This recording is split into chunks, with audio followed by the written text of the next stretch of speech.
বাংলাদেশের জনপ্রিয় স্কলার আবু তোহা আদনান হুজুর, তাকে আমরা সকলেই চিনি এবং জানি। তার ভবিষ্যৎবাণীগুলো কিন্তু সবসময় মিলে যায়। এবারও তার ব্যতিক্রম হয়নি। তার প্রত্যেকটা কথা যেন মিলে যাচ্ছে।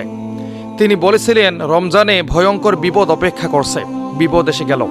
তিনি বলেছিলেন সামনে যদি আমেরিকা ও ইসরায়েল ইরানে আক্রমণ করে তাহলে এখানে অবিশ্বাস্য হওয়ার কিছুই নাই। আপনারা শঙ্কিত হতে পারেন, তবে আমি কিছুই মনে করি না। তিনি আরও বলেছিলেন অচিরেই ইসরায়েল ও আমেরিকা ইরানে হামলা করবে এবং মধ্যপ্রাচ্যে তারা যুদ্ধ ছড়িয়ে দিবে।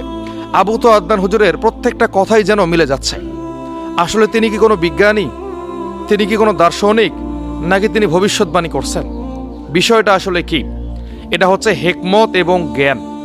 আবু তোহা আদনান হুজুর শেষ জামানা নিয়ে এত পরিমাণে পড়াশোনা করেছেন, এত পরিমাণে জ্ঞান অর্জন করেছেন, যিনি কোনটার পর কোনটা হবে বুঝতে পারছেন।